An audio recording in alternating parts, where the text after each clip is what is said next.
Student, আজকে তোমাদের শিখাবো শতকরা এর শর্ট টেকনিক, মানে সংক্ষিপ্ত পদ্ধতিতে কি করে শতকরা অঙ্ক করা যায়। 1 নম্বরে দেখো 70 এর 30% সমান কত। এখন আমরা করব কি, 70 এর 7 এর নিচে দাগ দিব এবং 30 এর 3 এর নিচে দাগ দিব। এরপরে 7 গুণ 3, তাহলে পরে আমরা গুণ করে পাচ্ছি 3 7 21। তাহলে এখানে 70 এর 30% সমান 21। 2 নম্বরে আছে 40 এর 90% সমান কত। তাহলে 40 এর 4 এর নিচে আমরা দাগ দিব আর 90 এর 9 এর নিচে দাগ দিয়ে আমরা 4 গুণ 9 সমান সমান 4 9 36।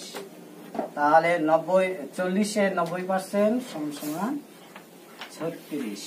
এখন তোমরা বলো দেখি 20 এর 20% সমান কত।